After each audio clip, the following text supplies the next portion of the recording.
Do you have parts of your organization that struggle to get along? Some departments that don't work well with others? Well, you wouldn't be the first. Ed Townley, the former CEO of acclaimed Cabot Creamery, was determined to create an organization that was unified and collaborative, no matter what it took. In this episode of Moments of Truth, I spoke with Ed, and he shares his views on what it takes to build bridges across a company. Take a listen. You know, when I read over all the incredible acknowledgments you guys at Cabot have had, Ed, it's an astounding list. You know, not just through your B Corp certification, but all the things you've done for the community, your volunteers, the way you relate to the farmers. So, but when you look back over that incredible body of work, is there something you're most proud of? Is there something that you look back on and say, wow, that's the thing that really brings me the most delight about the company I've helped build? I think the biggest thing is that in a co-op, there's this huge balance between the employees and the owners who are also the suppliers. And in a co-op, you must handle all of the product that your members are putting out.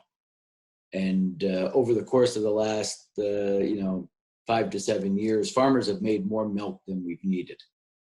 And so we've continually tried to find places to either expand our business or places to sell milk in order to satisfy the farmers. So that's been a difficult balance point, along with the fact that a co-op doesn't make a lot of money, that the money all goes back to those farmers who are in great need. So balancing, giving raises, handling the medical for our employees. We still have a very classic pension plan. I like to think of Cabot as it's a throwback company. I've used this a number of times. Talking with the employees about what do you want to do next, and what are the other opportunities in your life that you might have. And Cabot is largely a very young company.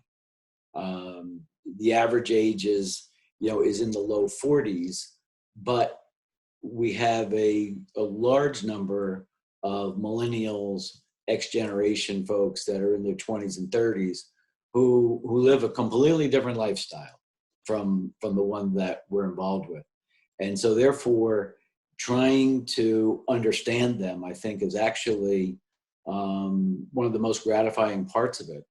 And also to understand what the needs of the farmers are and try to maximize what we can get back to them and bring the farmers right into the middle of marketing it. It's your company. Let's get you out there on the front line. We have a very creative head of our marketing group who has devised some what would seem like crazy things to do. And we've said, well, let's try it and see what happens. In the case of the farmers, we sent the farmers down to New York City. We sent 100 of them down in plaid coats. You may have read or heard about that. I did see that, yeah.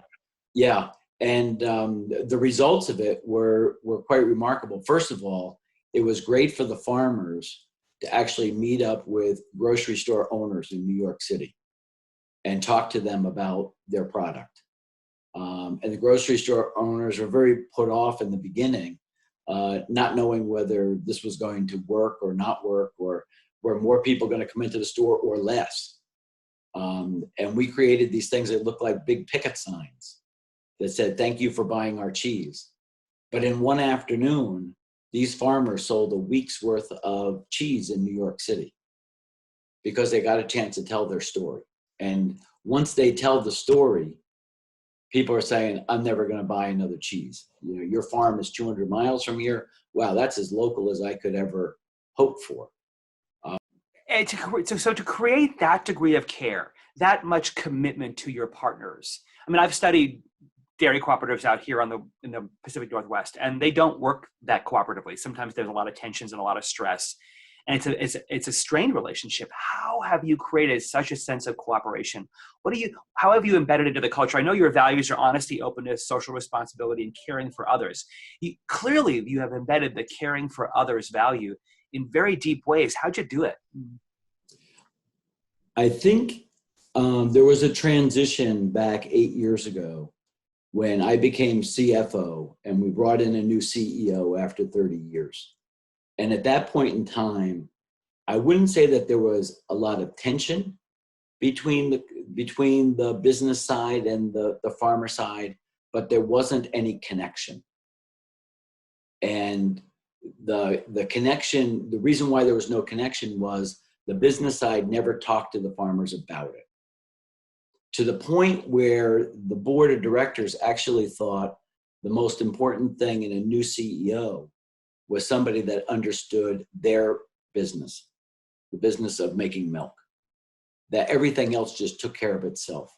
So if you could imagine having a brand that somehow was just automatically there and nobody was doing anything, that would very much just fall apart.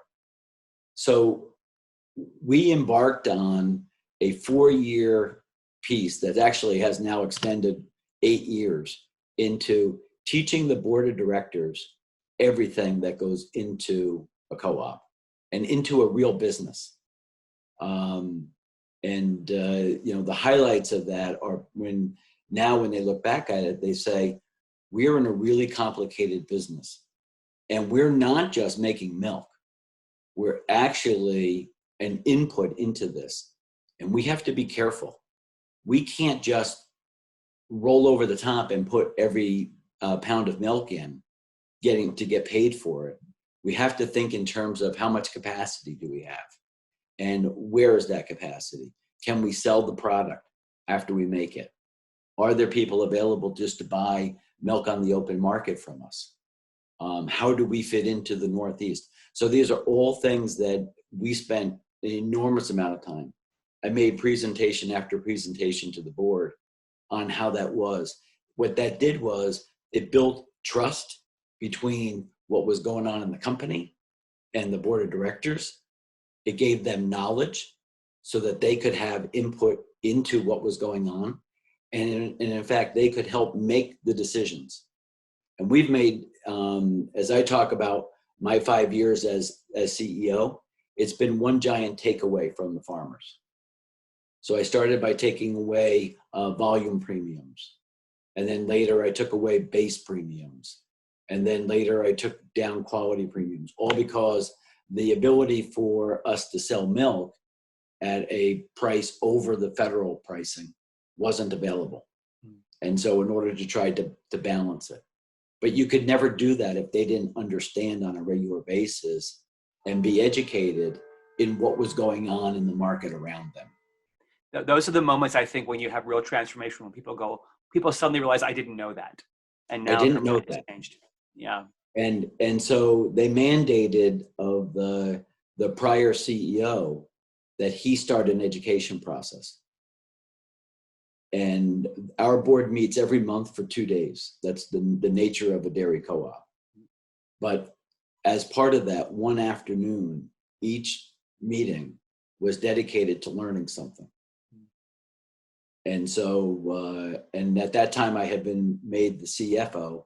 So we started with the financials and understanding where the money's made, where the money isn't made, how important different parts of the business are. That went into capital. We went out and toured the plants, and not just the cursory tour that they had been given in the past. This is the one where you go to see the boilers. This is the one where you go to see rusty pipes. You go to see how many times things have been welded. So they understand the capital needs of the company. And then understanding whether capital is there to replace what was there already, or whether capital is there to increase our production capacities.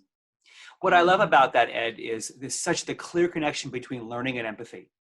That the more you educate each other, the more you can care for each other. Yes. So I'm curious, down through the organization of I think it's about 1,000 employees, how Right. do you see the cascade happening with care? So what have you embedded practices or have you embedded processes that allow that care to go all the way down to the organization on a daily basis? So we've had some problems along the way. Large disconnects between the upper management and the employees. And we also have very candidly had 2 large thefts that we ended up putting 2 people in jail. So, yeah. And we removed a few other people from their jobs. So, in the last 5 years, I have completely turned over the entire upper echelon of the production group. And they were the ones that were causing most of the problems. So it was very apparent that if your upper group is doing things, everybody underneath them will think, well, this is okay. Yeah. And also in some of the worst of it is, well, how could the CEO not know this was going on? Right? And so therefore he's condoning it. And therefore it must be okay for them. So if it's okay for them, why wouldn't some of these things be okay for me too? And when we put the first person in jail, which took quite a while, that was kind of eye-opening for the group. At that time, we also brought in some people from the outside to help our managers understand fraud, because we would have understood that there was fraud in other places. And one of the people that was in the meeting happened to be somebody that was committing fraud at that point in time, and learned a lot of the tricks of how not to get caught. And so they actually escalated their process, and they got caught. And then there were a couple of others, and the ones that really hung out as being most serious in this, so that people would understand it's not going to be tolerated at the top, was when the head of one of our plant managers sent Cabot cheese to his family at Christmas time and said that it was a business expense and that he was sending it off to contractors. It was about $300 worth of stuff. Easy to say, okay, you made a mistake. But we fired him. And that was a critical message that said, wow, if they're serious enough to get rid of somebody at the top, and they're going to replace them with a more honest grouping, then things are really changing. But cultures don't change overnight. It's really unfortunate. I wish that you could snap your fingers and say, look, everything's going to be fine, and we're all going to follow something. A new code is here, but it doesn't happen, and you have to be vigilant about every infraction that comes along. It is so inspiring to hear that story, Ed, and thank you for sharing that, because I know that as a CEO, it's heartrending to dig into the DNA of your company and find those kinds of flaws there, especially amidst such a good company. My research is on organizational honesty and how to create environments where honesty prevails, and accountability is such a huge part of it. So I appreciate the incredible courage, and I'm sure fortitude it must have taken to withstand having to make that kind of change. You just hear in every decision you're describing it, you hear this pattern of how do we upgrade the decision quality? What's the greater good? What's the broader perspective here on whether it's how we use our cheese, or how we gift our cheese, or how we staff positions, or how we get people to cooperate? There's always clearly this driving criteria behind you and your leaders around what can we serve? Which is it's an extraordinary accomplishment to get that to be the lens through which people view choices versus the what's in it for me, or what's the self-protection decision here, what's the safest decision. You clearly have embedded a culture where people's criteria for choice making is around what's the best good we can do. That must make you feel incredibly proud as a leader to see that. Very much, very much. Yeah. I will say though, after we put the second person in jail, I told the board that if we had to do another one, that I probably would not want to be CEO any longer. That had to just eat you inside. I can't, as a leader, that's got to be one of the most gut-wrenching things to have to do. Well, what I found out later, maybe I was a little bit naive in the thought process, was most of this stuff is just swept under the carpet. Yeah. Right? You find the problem and you fire the person, and you don't go the next step. Yeah. right? Vermont is a small state, so this became the talk of Vermont. Yeah. For and it's always, how could it happen? It's not that you found it and you did the right thing with it. And I can remember with the second one at the annual meeting with the farmers who were irate. I mean, it's easy now to look back and say, boy, that was the right thing. But when you're standing up in front of 300 farmers at the annual meeting, and they want to know, how in the world did somebody steal $1 million worth of product out from underneath your nose, like somehow you were directly involved? Yeah. And you've got to explain it to them, and explaining to them that this is enormously personally embarrassing that it would happen, but telling them that I'm not going to shirk away from that, and they're going to jail. If they've done something like that, we're going to prosecute. And while some of the people in the audience clapped at that, there were a lot of people in the audience that booed at that. Mm. It was not this united front of, we're totally with you. Oh, wow. Once you put in new folks at the top, who I assume you selected to be part of your caring and the kind of culture you wanted, how did you begin to see change then happen? So what you immediately saw were people that were engaging the production population. They were no longer saying, this is the way we're going to do it. There's only one way to do it. You're going to follow me.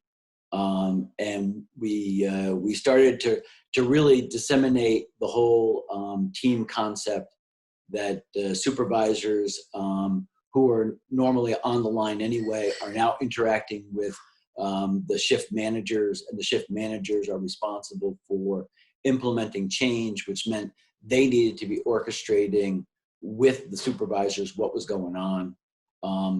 We did a lot more analysis of how to get more productivity out of our equipment without putting money into it.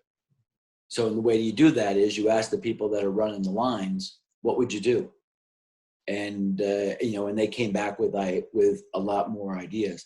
So a lot of it was engaging the populace in really putting together teams of people, and not from a competitive standpoint, because we thought about competitively at one point, let's challenge shift 1 against shift 2 and things like that.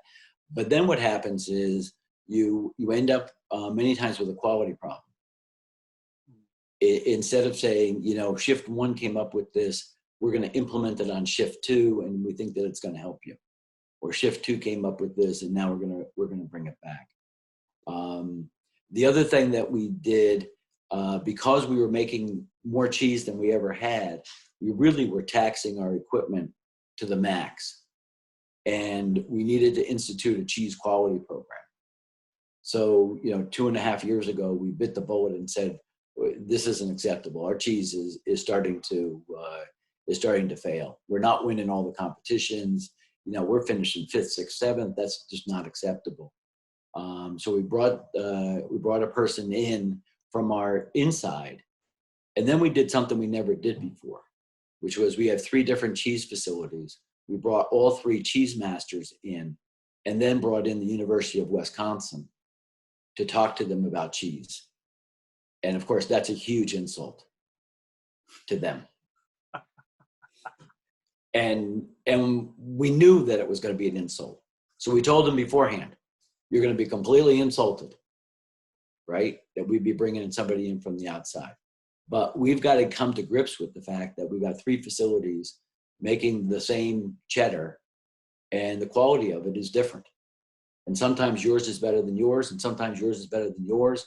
But we're just not getting the consistency across the board. And you 3 are going to have to work together. And the reason why that worked was by chance, because the 3 of them would rather work together than have somebody from the outside telling them what to do. But the person from the outside gave us some good ideas of things that we could start working on, so that these guys could, for the first time, actually work together. And the reason why they weren't working together for the most part is, 1, old plant management really didn't allow other plants to come in and work together. And then the second thing is that the equipment in the different facilities doesn't liken itself to being able to do it. A cheddar master in one doesn't work the same as open vats in another, and open tables in one, and stirred curd in another. So they did figure it out though, and the past 2 years, specifically 2019, which was our centennial, we won more awards than ever for cheese, which was fabulous. And so now the team is working, and the head of the manufacturing group, instead of the old one who would just go to each plant individually, now has his monthly meetings with these folks and brings them all together. And one of the things I love in that story is that you use governance and, again, learning to make cooperation happen. You brought people together across the silos and across the seams of the organization to increase cooperation. And you honestly, you admitted honestly, a painful source of learning from the outside, but you prevailed. And now you're seeing cooperation happen. One of the things you say is, in your website, is you say success stems from focusing on the common good rather than enrichment of a certain groups. Great things come when people work together. I love that quote from you. Yeah. And the story you just told is an incredibly practical example of how you bring people together to have great things happen. I'm privileged to be talking to you. It's so exciting. And I think for such a time as this, the world needs to know that honesty, purpose, and justice are things we have to create. They're not just innate qualities. We have to actually work at them. And Right. yours is an incredible story, an incredible example of what it means to work at it. So thank you for that. Well, thank you. Ed, thanks so much. In this episode of Voices, James Logan, Learning and Development, Inclusion and Diversity Senior Leader, talks with Khalil Smith to explore how ethics and morality are a bit like grammar. Find out what he means with this powerful metaphor and listen in as he gives us all a bit of grace around why speaking up is hard for so many, even when the conditions are as ideal as they can be.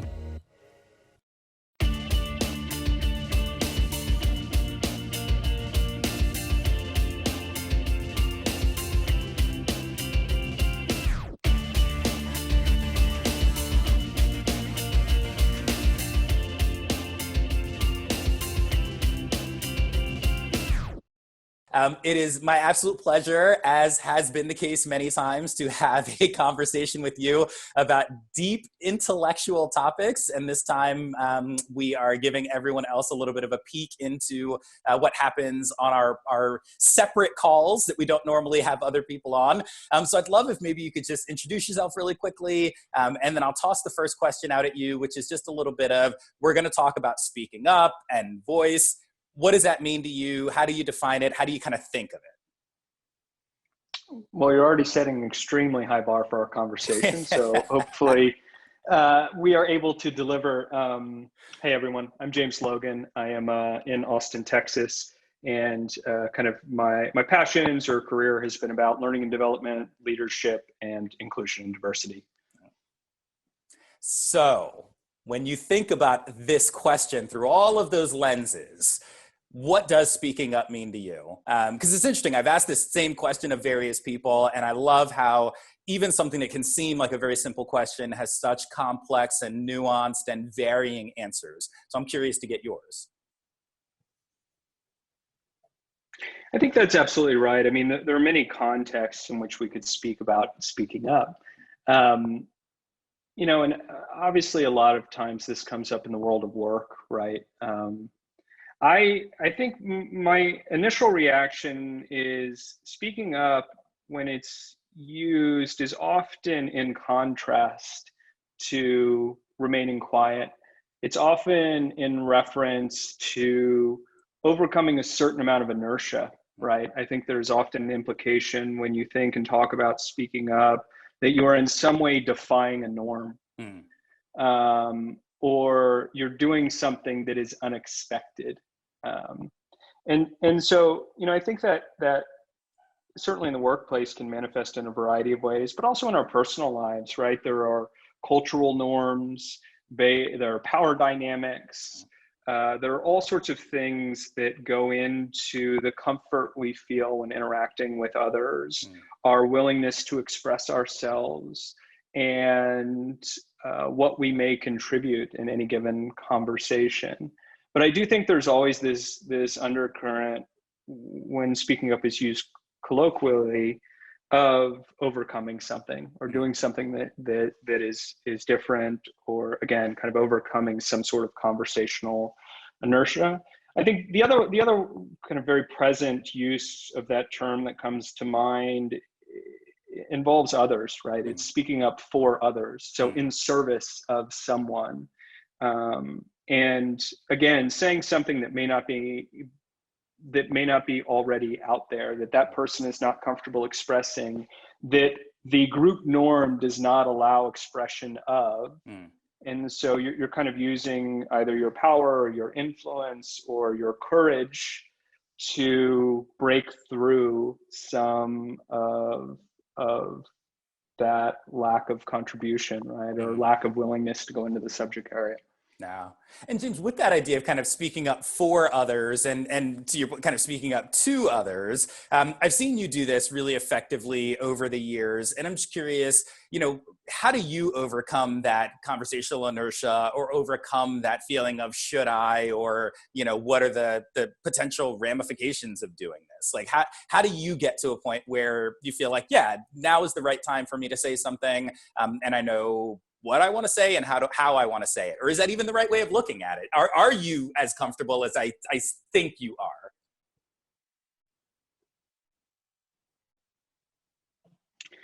are? It's interesting because I feel like in my life, I think I tend to project or give people the feeling that I have a very strong preference for extroversion, which is actually the antithesis of what I feel inside and who I am. I'm very much an introvert and comfortable in that space. It takes a lot of energy for me to interact with others, and after a long day of that, I feel pretty worn out. I would also say that in my life, I don't know that I've necessarily felt like I socialize well or fit in. It's not something that I think I intrinsically have a great deal of comfort with.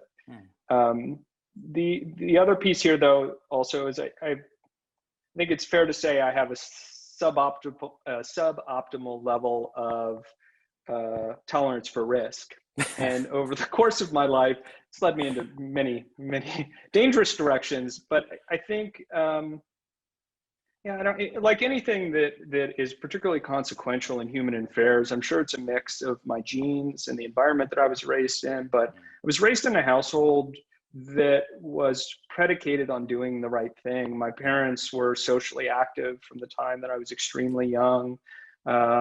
Protests and local government, and my dad was producing publications for local communities about social issues, right? And so there has always been this undercurrent in my life of like equality, equity are extremely important. They are things that morally are the right thing to do.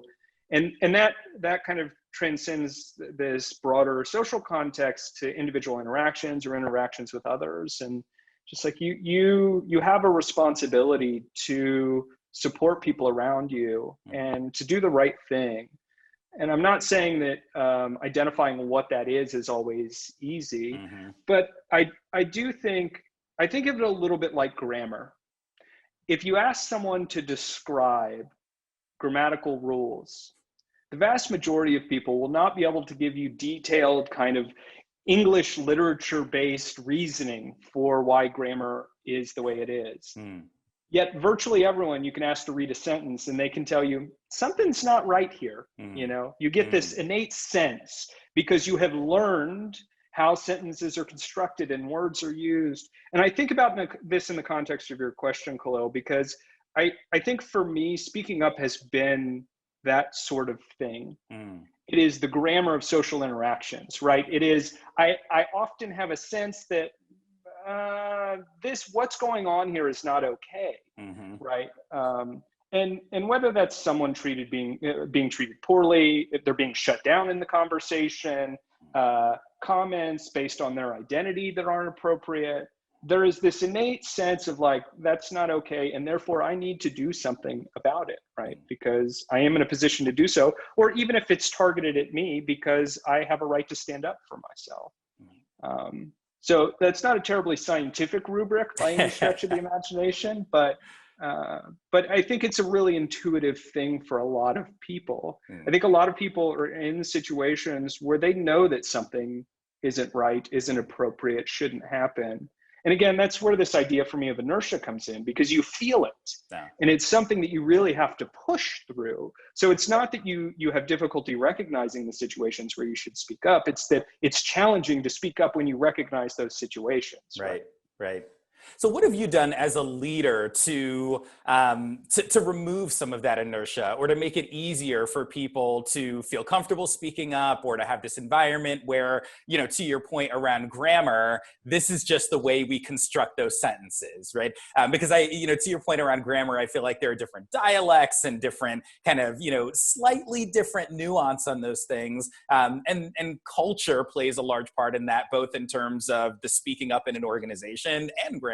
So what have you done, or what would you recommend for anybody that's listening is like, I want to do better in terms of creating that environment where people speak up, or where I myself speak up, but what are some of the tactical things that I can put in place, or the philosophical things that I should be thinking about? Yeah, a few things come to mind immediately. You talked about culture, right? The collective kind of norms and behaviors and attitudes that we leverage as a group, the software of our minds, right, when we interact with one another. And obviously that's incredibly critical.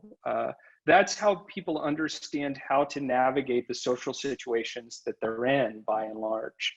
Now, of course, you also have to factor in their own histories and where they've been raised and what their life is like outside of work, right? So I'm not saying it's a unilateral solution by any means, but it is a really important part.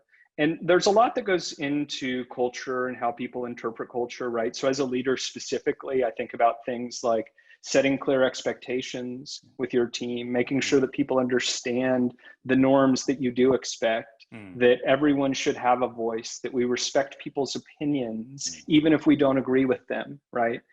Expectations around feedback, and just being able to have conversations when things are going well and celebrating those, and when they're not. We need a culture where open communication is valued, right? And so setting some really clear boundaries around that. I also think about role modeling, of course, right? So as a leader, are you demonstrating an openness? Are you ceding the floor to others to speak? Are you being aware of your own power and the way that that can stifle and silence others? Are you being aware of people's even personality traits, right? A lot of times I think when I see this dynamic play out, sometimes it's nothing more than people just like to process out loud, and they end up dominating conversations as a byproduct of that. They're not setting out to silence anyone or harm them or keep people from speaking. They just lack awareness, right? And so I think, again, role modeling there, but also having feedback conversations with people. And so those are two of the really, really critical things I think about, and all under this kind of umbrella of culture, but expectations and role modeling. The other thing I think about a lot, and I've seen a lot of people struggle with this in my lifetime, is you can be a fantastically warm and inspirational and open leader. You can set great standards with the team, model the behavior, hold people accountable for doing the right things. And yet we're human. And so people still sometimes are not going to feel like they can speak up for whatever reason. Maybe they feel like they're an imposter, or they feel like because of the dynamics of the specific situation that they couldn't have said something, or because they interpreted some behavior in a way that no one intended them to interpret. And so I also think as a leader, as a teammate in those situations, you have to be willing to give people a little space when those things happen, right? You can't be filled with this feeling of, why didn't someone say something? Because there can always be a reason why someone didn't say something. And so rather than jumping to that, how can I understand what led to this? And was it circumstantial? Is it the day that person had? Did they just find out that their mom is in the hospital? Or is there something more systemic here that we really need to dig into and that we do need to fix as a team? But just providing yourself that space that even if you do everything right, human beings are complex, social dynamics are complex. There are going to be situations where people don't feel comfortable speaking up in the most open and welcoming environment that could ever possibly be created. James, as always, it is incredible to connect with you. I learn a ton, I get a ton, I get a lot of energy from our conversations. And so I massively appreciate you contributing to this discussion and to helping anybody that has the fortune of being able to watch to kind of, glean some insights from somebody that has done this for a long time, paid a lot of attention to it, and been very, very deliberate about it. Thank you so much, Khalil. I deeply appreciate the opportunity, and any time that I can join you in the marketplace of ideas, I'm there. I will take you up on that, my friend. I will talk to you very soon. Sounds good. All right, bye.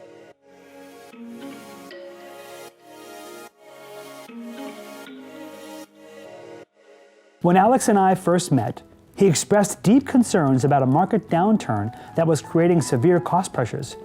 When I asked how his team was dealing with the threat, he looked puzzled. He said, well, they don't know how bad it is, because if I alarm them, they'll panic, and the best ones will bail. Now, I was puzzled. But one of your core values is transparency. Why wouldn't you engage them to rally the best ideas and strongest commitment to making sure you can actually weather the storm? His response was telling. Well, transparency doesn't mean telling people everything, does it? Isn't it better to withhold some information if sharing it would lead to chaos? I reminded him that the inherent promise of that value of transparency was trust. That he would trust people with information, even unpleasant information. He wasn't trying to be deceitful. He genuinely believed he was living up to the promise of that value and hadn't considered the horrible consequences of what would happen when people found out how long he'd withheld the fact that the company was in trouble. So he decided on a do-over. He chose to share the company's financial challenges with his team, and in a way that genuinely appealed to their sense of commitment. Working together, they found ways to substantially trim costs without any job losses. Solutions he would have never found on his own. It wasn't enough for him to genuinely mean to be transparent. It meant becoming transparent, especially when it was hard and things felt precarious. Keep leaning into your moments of truth so you can be the example of what it really means to be honest. Till next time.